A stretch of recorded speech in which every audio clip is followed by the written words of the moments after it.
Oh, it's red. Call the meeting to order. We'll start with the Pledge of Allegiance. Whoa. To the flag of the United States of America, and to the republic for which it stands, one nation, under God, indivisible, with liberty and justice. All right, and we'll do a roll call. Ms. Reed? Here. Mr. Hall? Present. Ms. Serta? Present. Mr. McGinn on Zoom? Here on Zoom. Thank you. Mr. Hoffman? Present. And Mr. Newhart? Present. Thank you. Okay, did everybody have a chance to review the minutes from March 4th? Oh, yeah. I did. I could get if there's no changes, a motion to approve. I have one. If you go to page 4, item number 7, I believe, it says that the next scheduled meeting date was the 13th. Today's the 15th, right? Yeah, actually, at the time of that meeting and on the agenda for that meeting, it was scheduled for the May 13th. Oh, it did say the 13th on the We agenda? canceled that meeting, Yeah, that's the one we but canceled. it's still, Oh, that's right. I'm sorry. it's still Today- accurate as far as the minutes go. Oh, yeah, that's right. Okay. Boy, I blew that. All right, you did good on some other things. So I'll make a motion to approve the minutes as I'll presented. second that motion.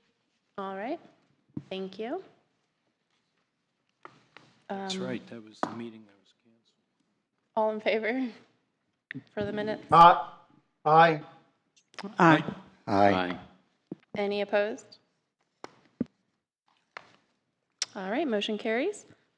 And then we'll move on to letter E, review of the fiscal year 2024, first and second quarter. Okay, if I might. I got some advance heads up on a couple of corrections. Thank you, Mr. Hoffman. On the first quarter report, on the attachment that shows the budget changes, I did make an error at the bottom about the adjustments previously authorized by the city manager.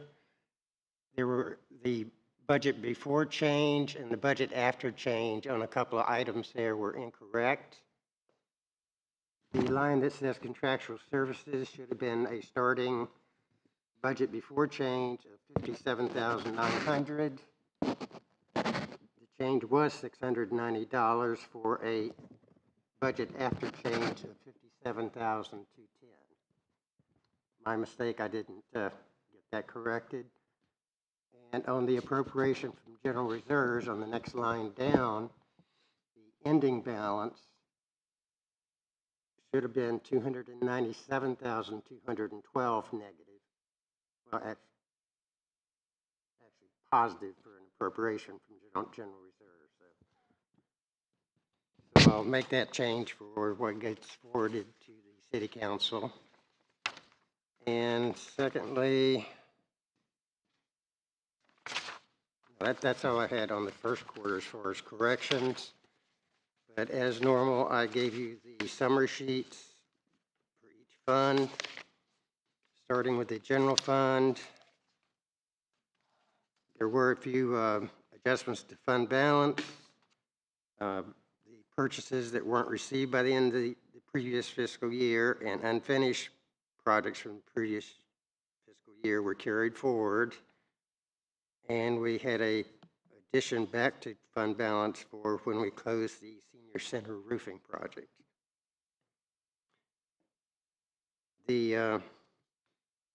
Early in the year, first quarter of the year, it's kind of hard to get a judgment on where the revenues and expenditures stand, but I didn't see anything that stuck out as any significant problem.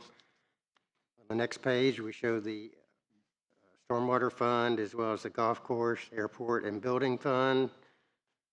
The projected ending balances look fine as far as the stormwater fund and airport fund. The golf course fund did not carry over as much as we had counted on from the previous fiscal year, so those look like there could be some less than anticipated fund balance by the end of the year. Building fund is also a little bit short based on their carryover number. Any questions at that point? No.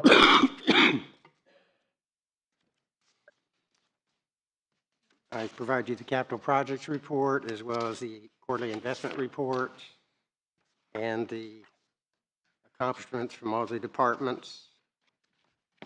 I'd be glad to entertain any questions about the first quarter.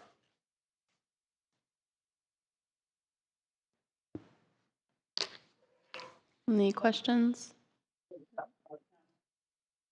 Okay, Move on to the second quarter then. sounds good.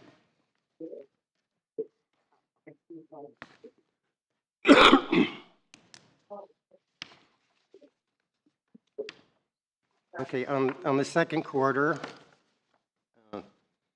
thanks again, Mr. Hoffman pointed out there was a couple of dates that weren't presented correctly. On the summaries for the stormwater fund and the airport fund, golf course and building fund. The airport fund, the next to the last line, it said it was September 30th, 2023 ending resources. That should have read 2024. Same thing as you go over to the building fund. Those ending balances should have been 9/30/24 as opposed to 9/30/23. Back to the general fund, the fund balances and the adjustments for the quarter included a number of items that were presented to the council during the quarter.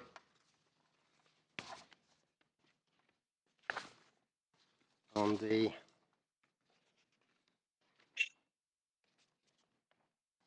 presentation of the budget changes, I didn't find any fault with that. Excuse me. Fighting a cold.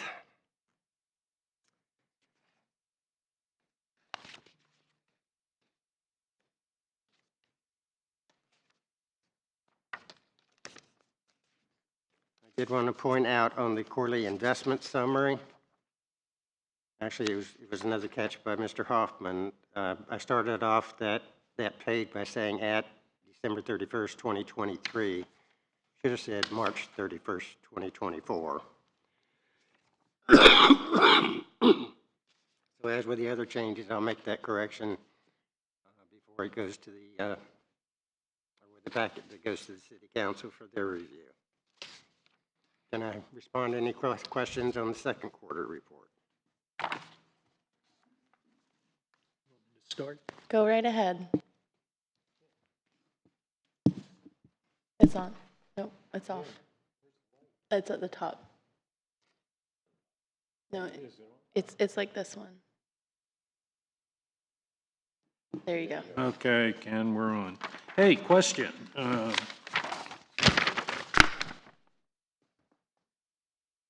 Okay, if you're looking at the expenses on the general fund, the good old finance department's the only one that's over 60%, barely. What'd you guys do? You know, there aren't enough of you to even barely get the work done. Is that mostly because of, is that the payout that? Yes, that's the payout of the Yeah, retired. good job. The retired finance director. You can take us all out for drinks later. Okay. Question, on the rescue plan, interest expenditures, I assume that's the interest that's earned while the money sits in the bank and accrues? Yes. And we just haven't assigned it to any particular project, right? Well, and the interesting part about it is the statute on the American Recovery Plan specifies that any interest earnings can be used in any lawful manner. So Oh, we don't have to worry about the rules We will probably apply that to the other projects. Pay down the golf course debt? Excuse me? Pay down one of the debts that the golf course owes back to? No, No, I don't think so. no. Golf course is never going to pay that debt back, so maybe we should take a shot at part of it. Just a comment. Everything else looks pretty good. I guess my other question, which you can answer, is explain to me again why we have $500,000 sitting with this Florida trust. I mean, it seems like it doesn't, I mean, is there a particular reason that we have that rather than just consolidating with one of the other two? Right. Traditionally, we've had our money with the State Board of Administration and the local bank. Right. Back, gosh, it's been probably 4 years ago, it occurred to me that we had, only our money in 2 buckets, and it would be a good thing to have a 3rd bucket. To, should anything happen with one of those sources, we'd have another Yeah, okay. another option. So we set it up for that reason, and I initially set it up with 500,000, thinking, well, we'll see how they perform, and if that account impresses us, then Yeah, well, maybe that increase it. account got caught in a squeeze with interest rates going up. Yeah. So maybe if interest rates come down, maybe it will return some of the, And the other point is the bank and the State Board of Administration are daily rates, whereas the Florida Trust, their charter, they can go out up to 2 years. yeah. So Maybe you're they're, capturing a different part. of okay, it. maybe part. they're doing something. Okay. Dave, any questions? Terry, Grace? Terry, do you have any questions? I have one question, but it's looking forward and it'll bother me until I get an answer from Ken. Can you define what the line item deferred compensation is? As I went through the 196 pages of the budget, I couldn't identify that. Yes, in lieu of like a defined benefit pension plan, our salaried employees, the ones aren't covered under the labor agreements, they receive a contribution to a deferred retirement plan with the Florida League of Cities. Okay. So that's the amount that the city puts in lieu of funding a defined benefit plan. Okay. Thank you. Can I go one more time? Absolutely. Okay, one more time. Let's go to the capital projects report. I mean, it's much improved. You guys have done a great job of enhancing the information. But my question is, we're going back to 2022, and it's 2 years ago. And the answer is, I don't understand, do we not have enough staff, or can we not hire enough contractors to get projects completed? I mean, something as simple as the baseball backstops, nothing's been done. I mean, changing out baseball backstops is not a 3-year project. I'll take that one if I may, Madam Chair. Absolutely. So some of these projects, and I'll point directly to the baseball backstops because that was under my purview for 2 of these years. When we started going out for pricing was right when the COVID pricing hit, and it greatly increased the cost. So we were hoping that after giving it a year or 2 that the pricing would come back down to be within the budget. Okay. It hasn't been the case, but that project is currently in design, and it will be moving forward to hopefully do the backstop replacements in the winter time in between the fall season and the spring season of baseball. That project's moving forward. Yeah, it's Couple not of that these- I'm picking on that, it just seems like, so what you're saying is most of these projects or just we're having trouble getting bids to comply with our budgeted? That, and then I'll just speak on a few other ones real quick. Railroad crossing sidewalk project where we had $190,000 in there.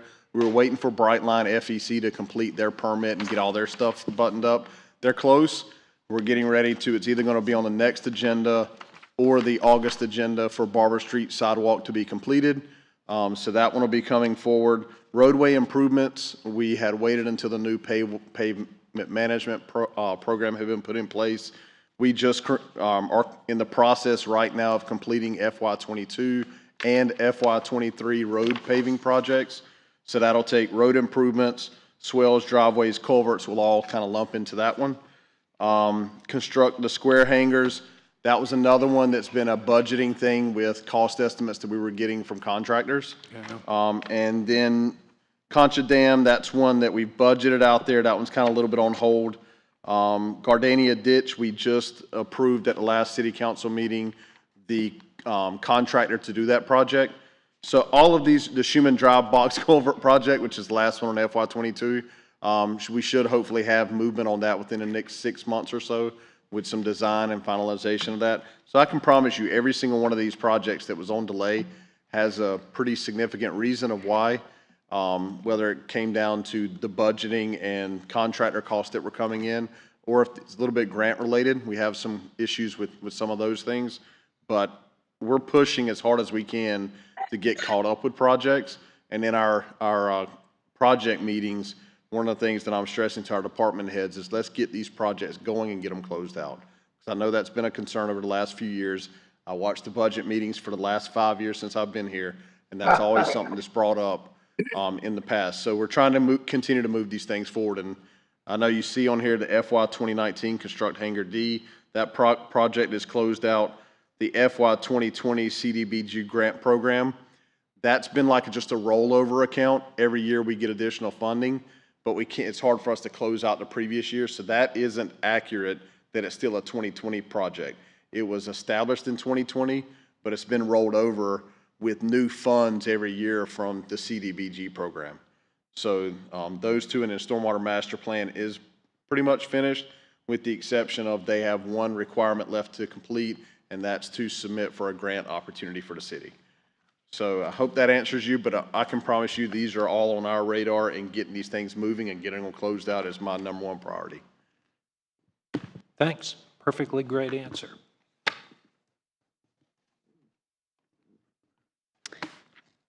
All right, thank you. If there's, Terry, you had no further questions, correct? No, but I enjoyed that explanation. Thanks, Brian. All right, so, Everybody who sees this on video will now know about those projects. That's all. okay. Thank you. Then we will move on to the presentation on draft fiscal year 2025 budget and proposed millage. Ken, did we need to approve the quarterly reports? Okay, can we do them together, or would you prefer? Okay. All right, can I have a motion to approve the first and second quarter budget reports? I'll move approval on the Q1 and Q2 budget reports. Thank you. Second. All right, all in favor? Aye. Aye. Opposed? Motion carries.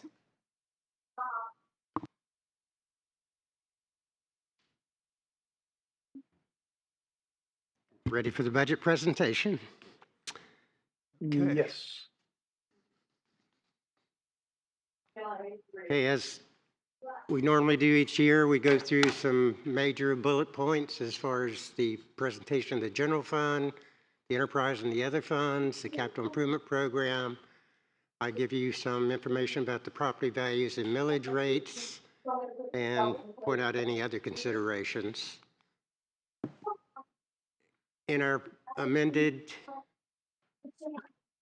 our draft 2025 general fund budget compared to the amended 2024 budget, Personnel costs have gone up 8.2%.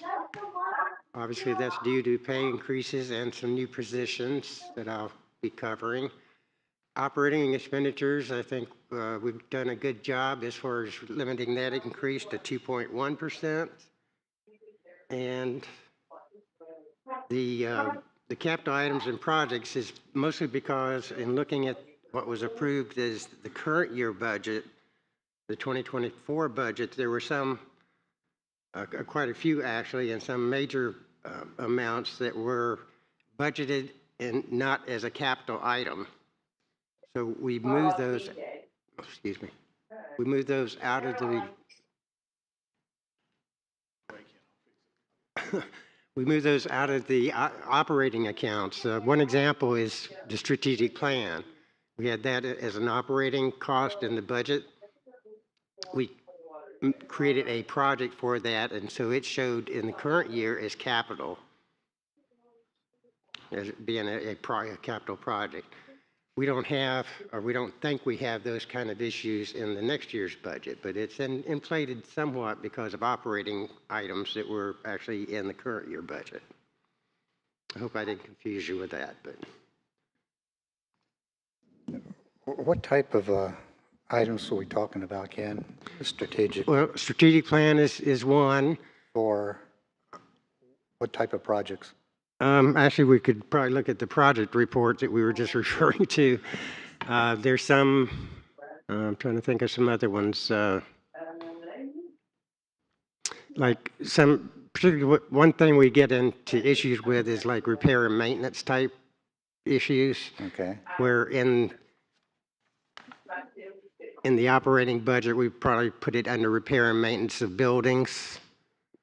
And we see that that project's going to not be completed this year or not be addressed. So we want to put it in a project so that it carries forward into the next year.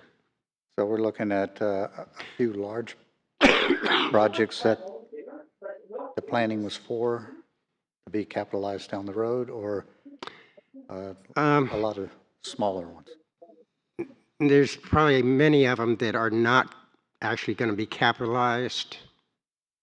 Like the strategic plan is a perfect example. There's not a additional asset being created. So even though we've got it in a project account and we're treating it like a capital item and carrying it forward, it's not, it would be an operating cost.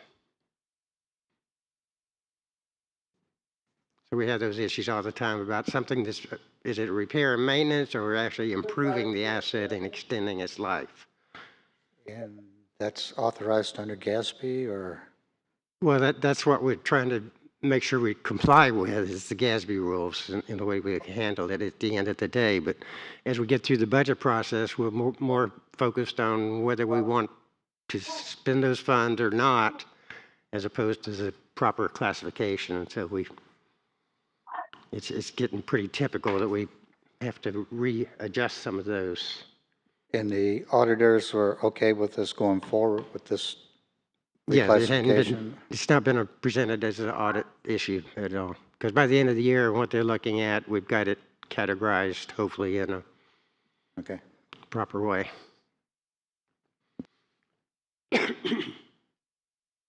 So personnel cost is up over $1 million, but that's, we're still counting on health insurance, projected at a 12% amount of increase, but that's not been the final numbers that we've obtained from the broker and then the insurance company. One thing, I don't know if Brian wants to speak on this or not, but we're changing from an HSA program to an HRA account. I was hoping to get a little explanation on the background on that, why we're going from health savings to an HRA, from an HRA to health savings. What was the benefit? So I'll just, Madam Chair, if I may. Yeah, good. So I'll give you a little bit of background. So last year, when I got into this position, we started having our benefits meetings with our employees.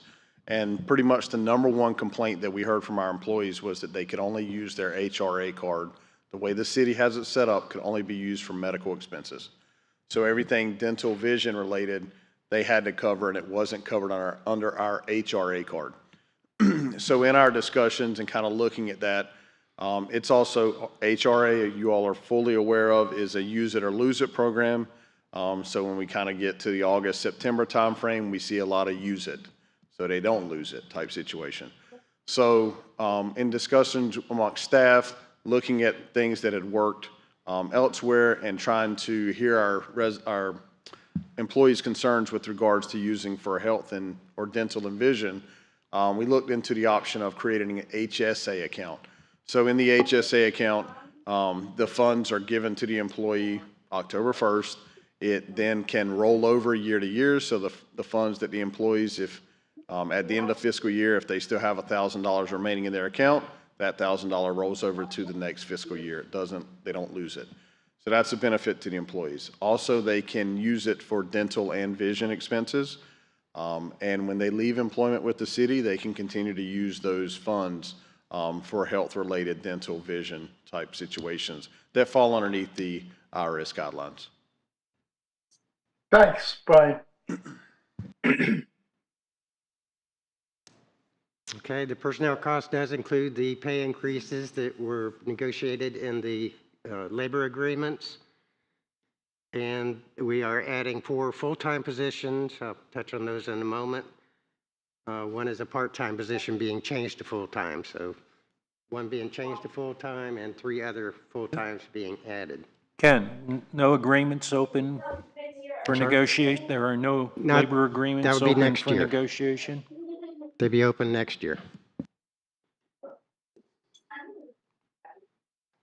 So the 4 full-time additions was an audio-visual technician that's being changed from part-time to full-time. 2 maintenance workers are being added in parks, and that is basically to substitute for a contractual program that we've had for some years, and we think we can do a better job and keep the costs down as well. And we'll also be adding a recreation coordinator in parks.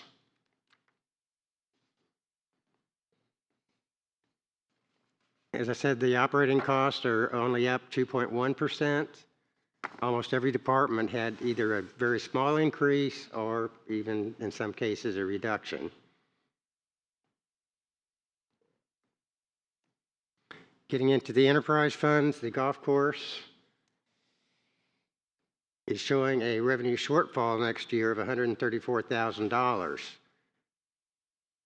That's after $100,000 that would be budgeted to repay the loan to the general fund or partially repay it.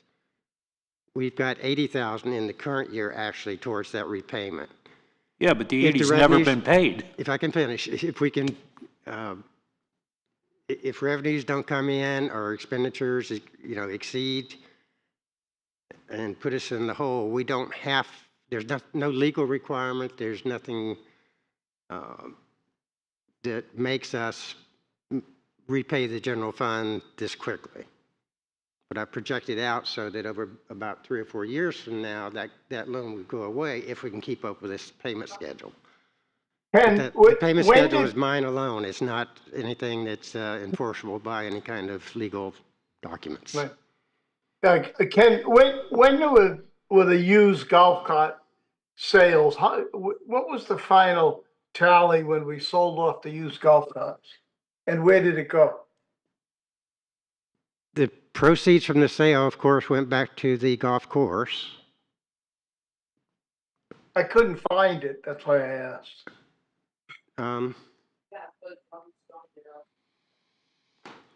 I'd have to do some digging to pull where you could actually see that in our bookkeeping, but Okay. I can get an answer back to you on that. But it was in this last year, right? Yes. Okay.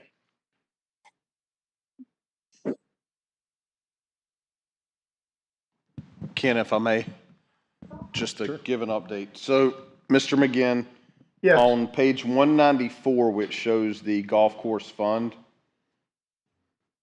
There is a section in there that shows the sale of carts or equipment and the funds that were captured for that. Okay, Brian, I fell asleep by the time I got to page 194. That's what we're here for. I'll go back and look at it. Okay, thank you.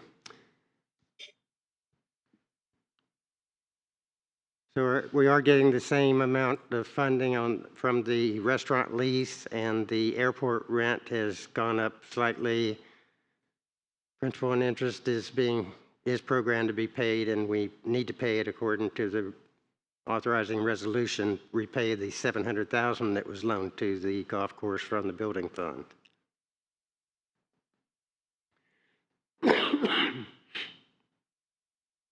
With the airport, we are expecting additional rental revenues. I do have a mistake on this slide I wanted to point out. On the next bullet point there on the loans from the discretionary sales tax fund, both of those would be paid off in September 30th of 20. I'm sorry. I'm presenting the balances of those loans as of September 30th of 2024 in both cases. The 2023 was a mistake.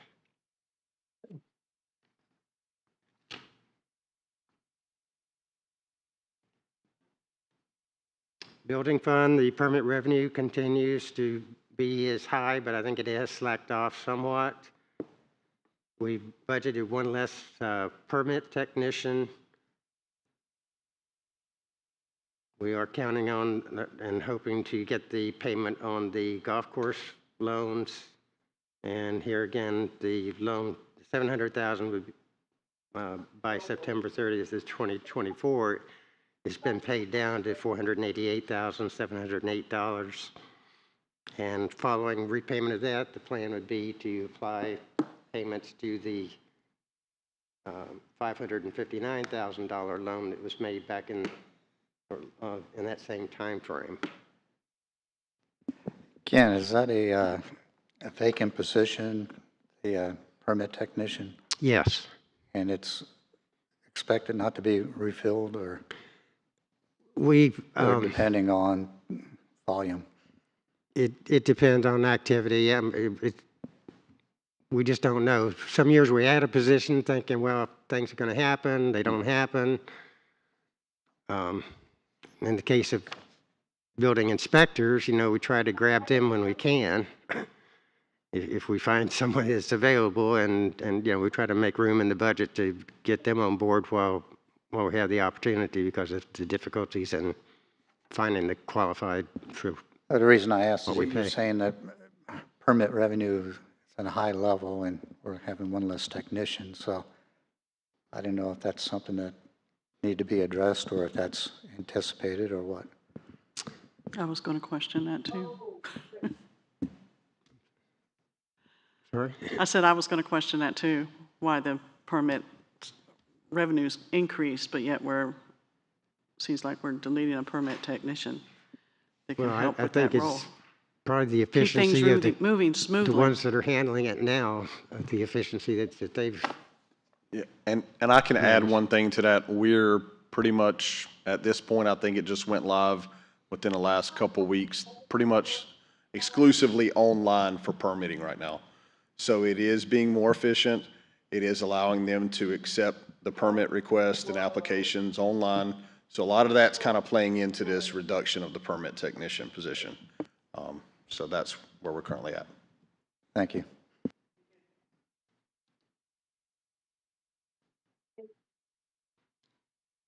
American Rescue Plan, we do have a deadline to get those funds obligated before the December 31st of 2024.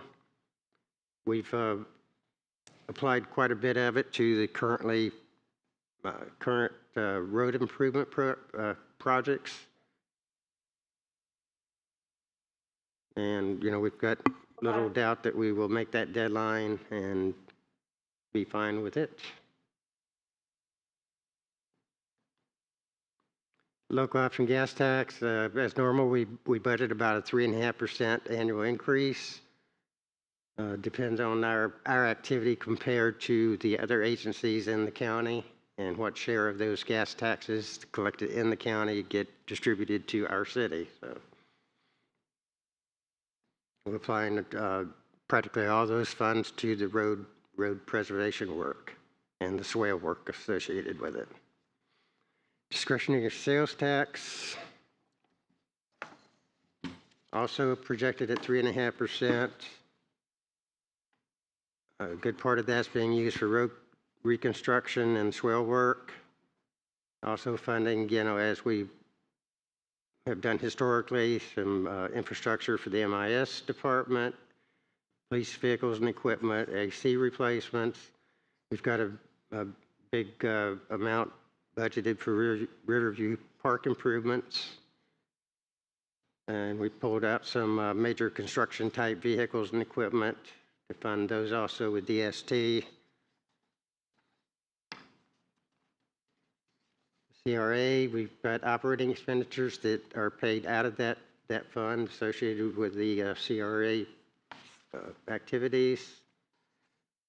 We used to fund special events out of CRA, but we've since moved those to the general fund. We've got working waterfront work and the Central Avenue Catalyst site budgeted out in the future years. Recreation impact fee. We've got future playground and park improvements scheduled. I don't know, Brian, did you want to comment about Friendship Park? Yes, so in our most recent inspection of playgrounds, Friendship Park was deemed non-compliant in inspections, so we have had to close that playground down. So we are currently trying to figure out funding-wise how we can move the Friendship Park project up into the next fiscal year, so in 24-25. I don't believe we have sufficient funds in the rec impact fee currently. I know that our Parks and Recreation Director has applied, or is applying, or sorry, I shouldn't say that, is requesting council approval to apply for a FERDAP grant for Bryant Court Park Playground that would cover $50,000 of that cost. So we're trying to get some grant funding to help with these playground replacements. But Friendship Park, we've reached out to the Boys and Girls Club. Haven't had any success yet to see if they want to partner in some of those costs, because it does facilitate and provide an opportunity for the kids at the Boys and Girls Club to have a playground. But that playground is currently closed down, and we will be removing it within the near future. But like I said, we're trying to move it forward into 24-25 if we can secure the funding, either for Bryant Court or for Friendship Park. You just can't swap one for the other? Bryant Court is closed as well, so that's one that we have to tear out. Bryant Court's actually in worse shape. The thing we ran into with all these playgrounds, and when I started here, I acknowledged it, and that's why we developed I think it was a 7 or 8 year plan to replace all of them, is they all were installed, and every single playground we have is in the range of 17 to 20 years old. So they've exceeded their lifespan. We've tried to do repairs. Just at some point, the repair cost outgrows, the benefit, and so we do have to do some replacements on these. And they have all been programmed out. I think once we get to 27, 28 in our current plan, I think Riverview Park is the last playground to replace. Then obviously it's the cycle of life to where we have to start looking back a few years after that to start back with the ones that we did 4 or 5 years ago. So that's where we currently are. I got some information today that the community center playground may have did fail an inspection in a certain element, so we're looking for replacement parts there. But it's the cycle of the environment, the salt air, and the sunlight that hits these playgrounds pretty hard. Are these safety inspections, Brian? Yes, they are. So we have a certified playground safety inspector on staff. We sent an employee out to get certified in this. So we have a staff member who is a certified playground safety inspector on staff that inspects our playgrounds on a monthly basis so that we can keep track and keep documents on all those inspections in case anything ever comes up. And so that happens on pretty much a monthly basis. What is the life expectancy? So 10 to 12 years Okay. is what you can expect. And like I said, we're at 17 to 20 on a lot of ours. We just took creative out and it was way past 20 years in that element. So you can see, I mean, you can go around and see our playgrounds. A lot of them are wear and tears showing. But you can look at our new ones and they look great, but I can promise you, you're going to get about 10 to 12 years out of them. So once we reach the 27, 28 timeframe with Riverview Park, I think we'll have a couple years of no playground replacements, and then we'll be rolling back into the ones that were done 4 years ago. Okay, thank you. Any other questions?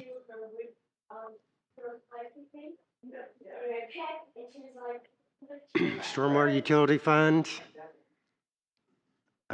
We are running a deficit there as far as the revenues not covering personnel and operating accounts. We need to add 5 full-time maintenance workers. So we've included that in our projections, as well as a new crew vehicle that will be paid out of stormwater utility funds, and some slip lining and pipe replacement. Keep in mind that the discretionary sales tax fund would be also funding some of the equipment needed to bring up to speed those equipment needed, considering those 5 additional workers. So we do expect that we're going to be adjusting the rates in stormwater in this coming fiscal year. Why did it take us an extra additional year to get this accomplished? We discussed this last year. I know. Thought we were putting it off and it would have been included in this year's budget. I think last year we showed it as being this year. But I believe also that the council felt that with the other increases that they didn't want to put it on the voters at the same time. My question is it's only going to be $2. That still won't be enough, Ken. But is that the most that we can go to the council with? Yeah, it's got to go to council, of course, for their approval.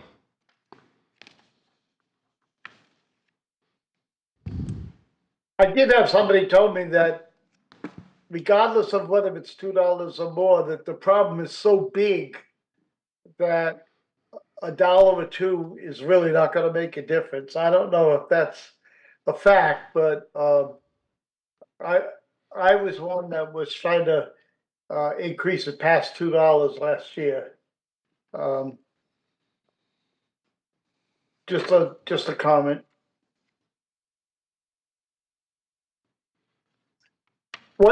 Ken, one other question. I don't know where to insert this in the process, but Governor DeSantis just slashed a whole bunch of money out of the budget, and one of the items was, I believe, the entry into the lagoon at the Wiccan waterfront, or up by Squid Lips.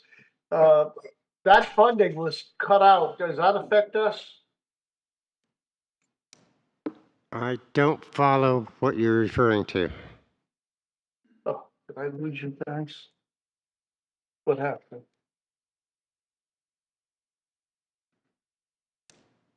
You there, Terry? Can you hear me? Yeah. State your question. Oh, I Can you- might have disappeared there for a second. Can you repeat that question? Yes. Governor DeSantis slashed a lot of money. One of the items was the drainage outflow on Indian River Drive, I think near Wicker Waterfront. And that was a big item. Is that going to affect us in the city? I think it was Governor DeSantis slashed a lot of money, something to do with the working waterfront. Will that affect us? Was that correct, Yeah, Terry? well, it was a drainage outflow repair that was scheduled to be done. And now there won't be any state funds for that.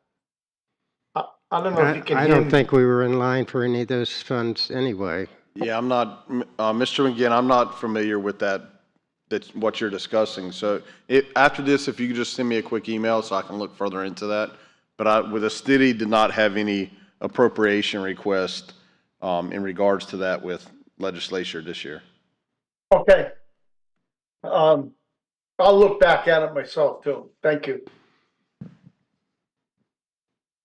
Okay, move on. That was it. Okay. Couple of smaller funds, the Law Enforcement Forfeiture Fund, there's about $47,000 in that account. And the Parking in lieu of fund has accumulated a balance of $116,514. That's, of course, to be used to provide additional parking. And we've got a couple of still active agreements that fund or provide that source of money. Cemetery Trust Fund, nothing's changed there. We have to adhere to using half the sales money for operation and maintenance and the other half for expansions or additions to providing additional sites. Capital Improvement Fund, we do have about 55.9% of. Ken, let me just ask you something. Mhm. On that draft, reimbursing 150 to the general fund. Why, is that 150 alone, or? Oh, no, that represents really paying general fund for the operation of the cemetery department. The cemetery department, the staffing and day-to-day cost and maintenance is accounted for as a department of general fund. Okay, yeah, that comes out of the trust fund back into the general fund, okay. But since we are allowed to use the cemetery trust funds, and that, of course, lightens the load on what Right. general fund has to. Right, that's the half that goes for maintenance, right? Yes. Yeah.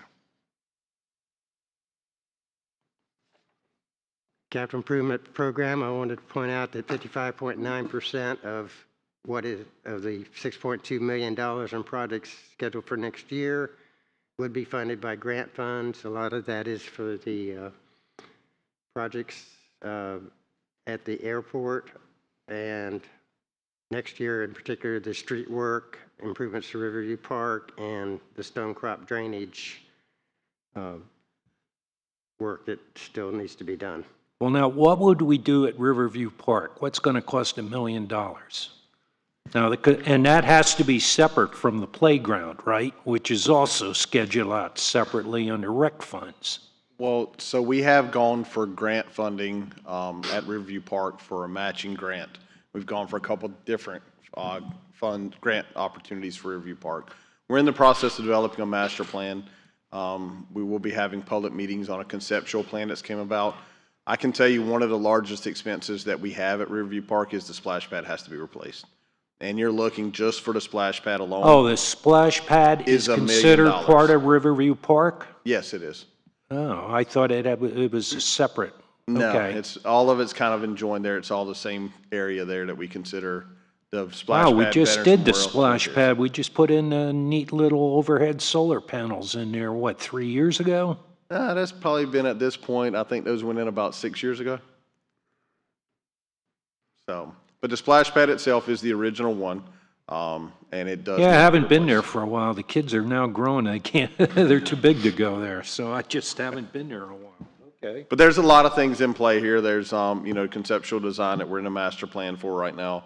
Includes a permanent stage structure down there, improvements to the lagoon for the kayak access, doing some improvements all the way throughout the park in regards to that. And the playground would fall within this project in 26, 27, I think it was. So nobody likes our transferable portable stage anymore? It's getting close to the time to have to replace it. Well, If we can get it's a been permanent around structure. for a while, but it is nice to be able to move it around from one side of Indian River Drive to the other one. Correct. I don't disagree with that. Okay. So now we get into the fun part, the property values and millage. We did have a 10.29% increase in our certified taxable property values. And additions, of that, the additions to the tax roll accounted for 2.84% of the increase, and reassessments accounted for 7.45% of the increase. The calculated rollback rate then would be 2.9859. We have projected in the budget that we would use a millage rate of 3.1955, which is the same millage rate as we had last year. Using the rollback millage rate would require us to cut out of what we've projected here in the budget, $462,686, or use reserve funds to cover the difference. Actually, I did get correspondence from Larry. Oh, sure, yeah. Thinking that I was we just should going to just say, I thought this use- was going to be easy tonight without Larry here. But Mr. Napier suggested that we use the 462,000 out of the reserves and so that we could go to the rollback rate. Ken, I have a question, small one, hopefully. Our property tax values, that's pretty much set in stone, right? Because I read in Newsweek, 15 markets, one of which is Sebastian Vero, can expect probably a pretty significant market adjustment, market correction in the next couple of months. So is that in any way going to affect our property values and what we would expect coming in? And then the second half is, no, I don't budget shortfalls. Okay. We are required by law to use what they certify as the values at this point in time. Okay. So we've got to base the budget on that. If there is a change over 3% of our values, we can adjust that millage at the last minute. I'm trying to think of the process, but it's before we actually report to the tax collector what our rate is going to be. Okay. So in September, we would get those adjusted values, whichever way they go. Mm-hmm. And we have the right, if it's more than 3%, to make an adjustment. Okay. So we can Was that, adjust the millage is that at the you, last Grace? It was. I can't see it because the slide's up. I think there's an elapsed time between any market downslide and the time that the assessor reassesses the value and then finally establishes it with whether the taxes go up and down. It's probably a year or more before those market value slides would have an effect on the actual taxes. I may be wrong, but I'm pretty sure that's how it works. There's a time lapse. Well, I hope you're right, but Yeah. that'll definitely affect next year. No, that is a provision of the statute, though, that gives us that last right to adjust it administratively, actually, Right. to raise the same amount of revenue if needed. Okay.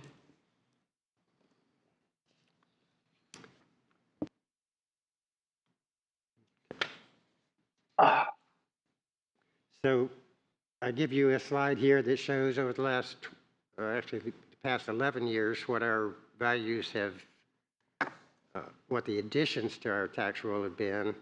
Last year was the highest in this historical period, and this year's is now second highest in terms of the values added to the roll.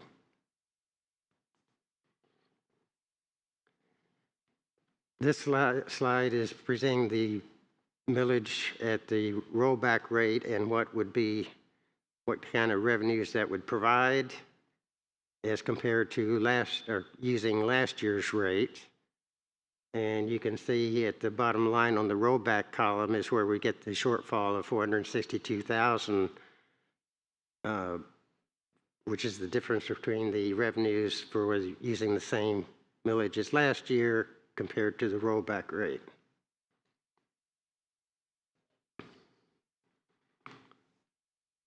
This slide Also I found in my review this evening, I found that the next to the last column where it shows the 2.6275, which should have been the 2.9859, it's only the column heading that I did not correct. The dollar numbers on the slide are correct. So it still shows you the change in the taxpayer's obligation between rollback and using last year's millage rate.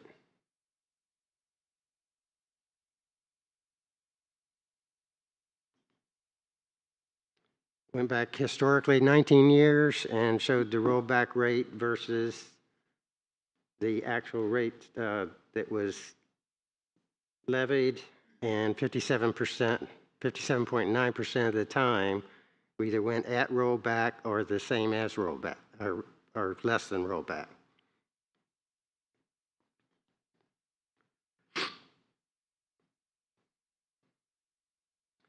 So, kind of wrapping it up here, the other considerations at this point in the process, the group insurance, property, and liability insurance costs, none of those have been settled yet. We still have to get the information from the insurance companies. As always, it's always an unknown as far as how prices will increase. We've tended over the past to budget an amount for an item based on current projections from the vendors or help from the vendors of what the pricing would be. We tend to always be having to make adjustments during in the year to to accommodate any price increases that we didn't plan on. So a very important point, that if we set the proposed millage at the 3.1955, that would be advertised on the trim notices as a 7.02% tax increase. Ken, if anybody can ever figure out how to read those trim notices, tell me where I can go to talk to them. I mean, they get mailed out every year, and they are the most useless document I have ever seen in my life. That's our I don't know who designed that, but they sure didn't design it for anyone with common sense. You cannot figure out what those things mean. They don't even come close to looking like your tax document. Are you going to announce your candidacy for? Yeah, right. State Yeah, to legislature? eliminate whoever the heck. What a bureaucratic Go get 'em. waste of time that thing is. It is one of the most ridiculous things ever, I think, too. But so it's important that we set the proposed millage. We will schedule this for the city council to consider on the 24th of this month, next Wednesday. And we don't want to get in a position where we say, oh, we really want a higher millage than we proposed, because then we'd have to notify every taxpayer by first-class mail, and we'd have that cost, and it would delay the process.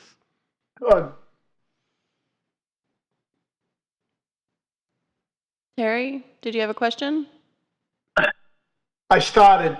Ken, could you go back? I'll just ask the question. If you look at your slide where you show the amount of dollar increase for a $400,000 property, it doesn't look like. Yeah, okay. Is it actually? Is the $39 isn't 7%? Is the $128 7%? The change. No. I'm assuming I'm reading this correctly. I read it every year. The $128 is how much somebody's tax is going to go up. Am I right? Well, yeah. the 7.02% increase. I'm sorry. That's the increase in the tax rate. But these changes in dollars to the taxpayer, you realize that they could have been reassessed up to 3% for a homesteaded property and up to 10% for a non-homesteaded property. So you've got both the tax increase of 7.02%, but you've also got the change in the assessed values or taxable values. Okay, I got it. I'll go back and look at the trim notice, Bruce. Okay, thanks. It just, to me, it doesn't, I mean, if I'm sitting with a $400,000 house, I'd have a hard time getting excited about a $36 dollar tax increase from the change from rollback. And so I don't agree with Larry Napier. I think we should agree with what you proposed, Ken.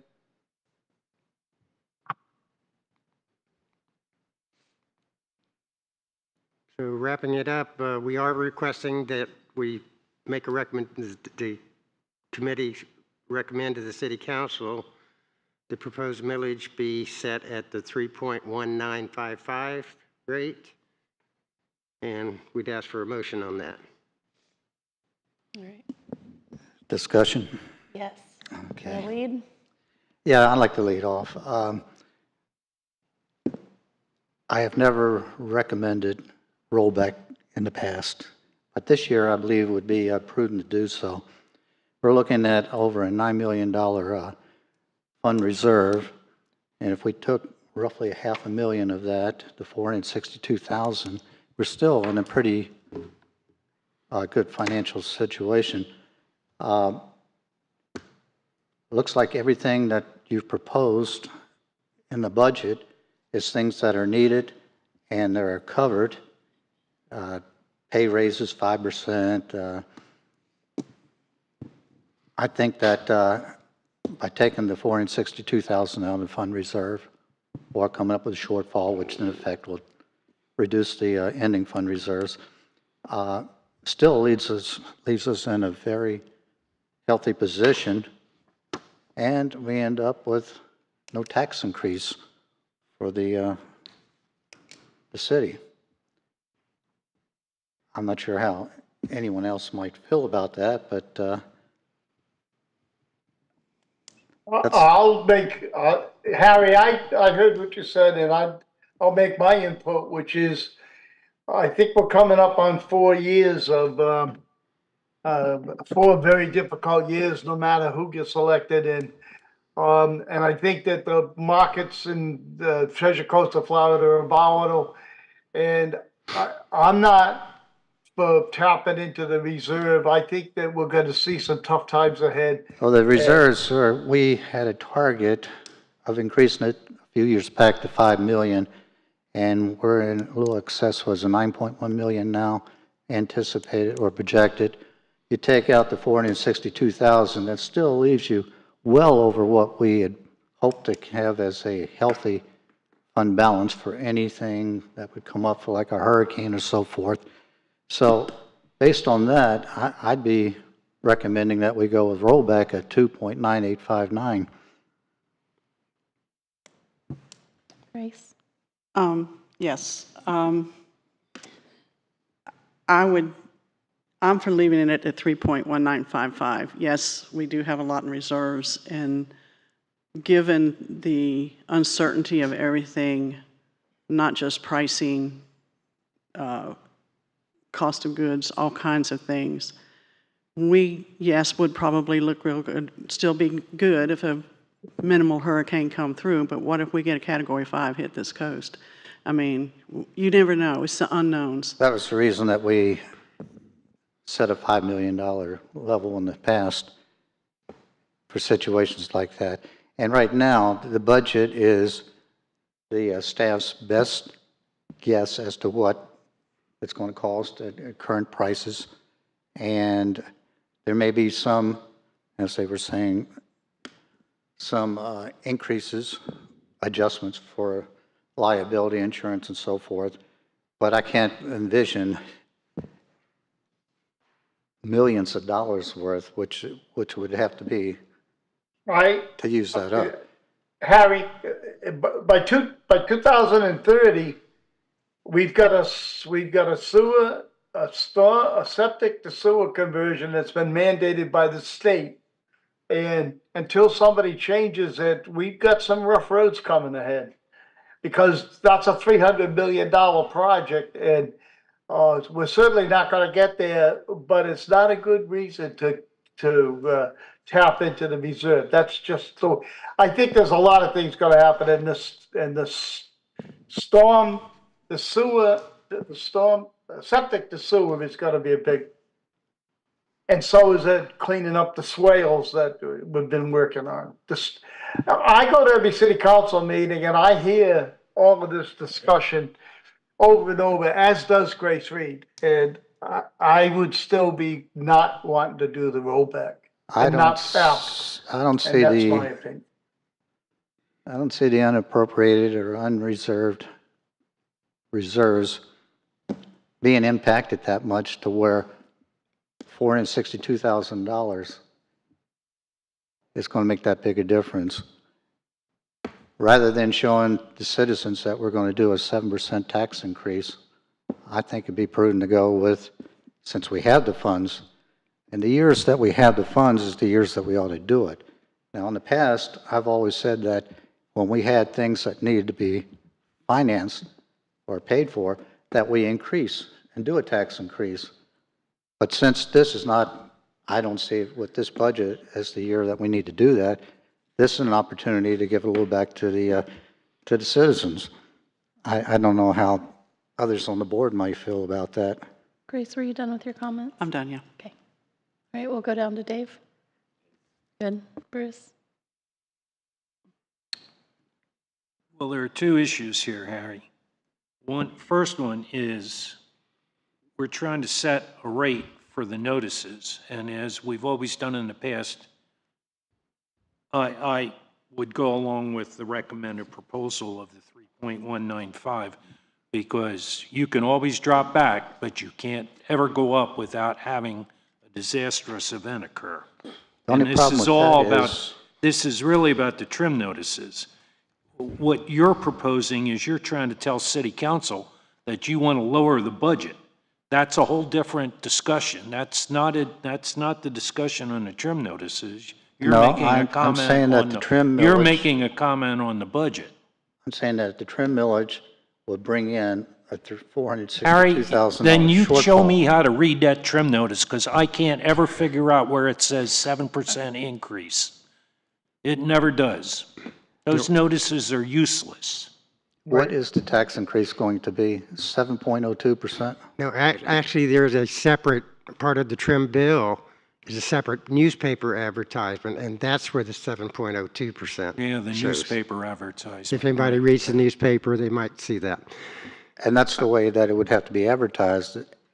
Well, As but a that- tax that's- increase. But again, the purpose of this rate setting for the trim notice is so we don't get caught in a situation a month later where we're going to have to go, what's the cost to send out the notices if you have to. Exactly. Have something, It would be that's- very expensive. Right, But so when that's why but when we're looking we at set this at a safety. a healthy fund balance, But if you want to reserves. tell council to lower the rate for the budget, that's perfectly fine. Well, I'm telling them, That's a whole recommending different- that they go with the lower millage rate, which would in effect do exactly what you were saying. It would reduce the budget.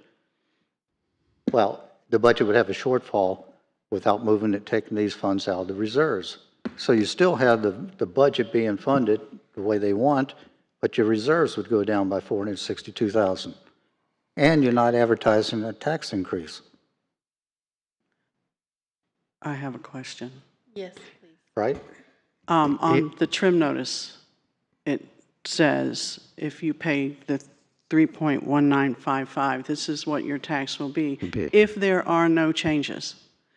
So after the trim notices are out and before the budget is final, is that the council's opportunity to say our final millage rate will be the 2 point The rollback or anything less. rollback rate? Yeah.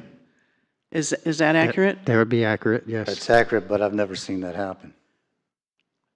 But it's their I agree, obligation. you may not have seen it happen, but if we have the 3.1955 and we have the opportunity to lower it, that is better than setting it lower and After saying, the oh my council has goodness. gone and advertised a 7% pay increase, there's no incentive for them to come back and take money out of the reserves.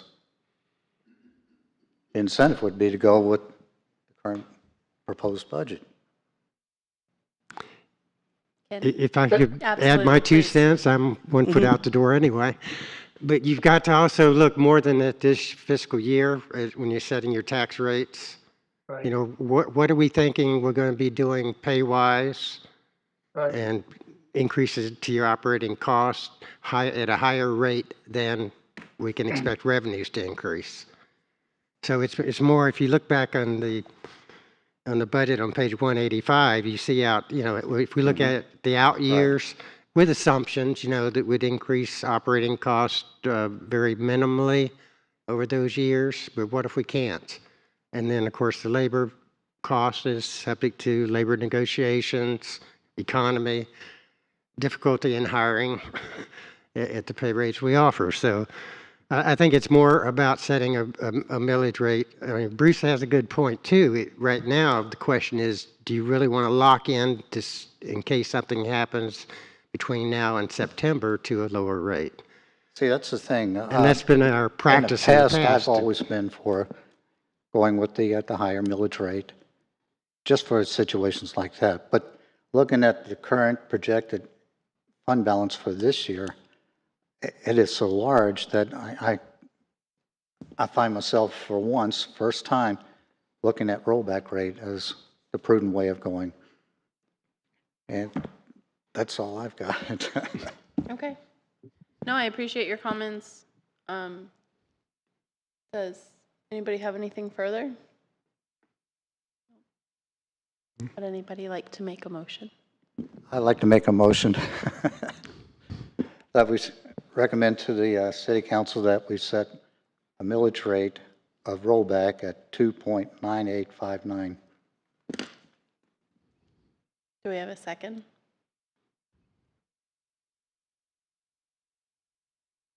Motion dies due to lack of second. Would anybody else like to make a motion? I'd like to make a motion that we set the rate at what's been recommended by Ken. I don't have the 3.1955. yes. Okay. I'll second. All in favor? Aye. Aye. Aye. Opposed? Opposed? Nay.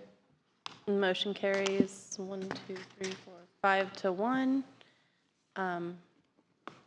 Okay, thank you. We will let the city council know it, you know, prior to their consideration on the 24th. That's all I had. All right. And so we have the next meeting date set for July 29th. Yes, Brian. Can I please add something? Absolutely. Just want to make you all aware that we are having a budget workshop with City Council on Friday, starting at 9 a.m. This will be an opportunity for our department heads to come in, and they will have discussions with council all throughout the day. Once again, it starts at 9 a.m. I'm anticipating that it's going to run till 5, maybe 6 p.m. that evening. We'll take a break, I think, from 12 to 12:45 is the designated break time. But other than that, we'll start with the departments at 9 a.m. And kind of, so if you want to get some more in-depth discussion and kind of see our department heads and where they, you know, the increases, the decreases, the large capital projects, that'll be an opportunity for you all to see it, but the public as well. And we invite everyone to come that day, or you can watch it via one of our social media links, whether it's Facebook, YouTube, or Zoom. You take comments from the public, or this is only open to discussion between department heads and the council? So it will be a workshop format. There possibly could be an opportunity for citizen input at that time. However, we will also have the discussion on the budget at the July 24th meeting that will be subject to public input at that time. So it's just dependent on how the council wants to handle public input at the workshop. Typically, we don't do public input at workshops, but there may be opportunities at that time.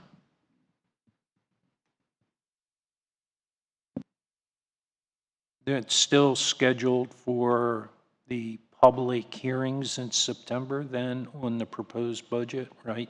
There's nothing in August, right? There are no proposed meetings or workshops or anything in August, right? In August, there typically is a city council presentation, which I would do similar to what I did just for you. So, actually, next Wednesday night, I will present to the council what I've presented to you tonight. Yeah. Other than any updates to the slides, I really, in August, would go through the same material with them. So it's up to them, really, if they want to. Yeah, I think we tentatively have an August 21st date for a budget presentation and CIP discussion, but I think that's really dependent on how our budget workshop goes with them on Friday. Originally, if you look back on your schedules, we originally had it over 2 days. It would have been July 11th and 12th. However, we had some scheduling issues at that time, so we've now pushed it to this Friday, July 19th, and trying to fit it all in one day. So it's going to be an interesting one because it also is the first one that we've done in a while as far as that setting. But I think it'll be a positive thing, and it'll give the public some good feedback and good input on discussions that we have in budget preparation with our department heads. Thank you. So other than the July 29th meeting, wait, is that 2025? I'm assuming that's just a mistake. Anything further? I think it's 2024, yeah. Yeah. A lot of date changes. Copy paste is my friend. If there's nothing else, we will adjourn.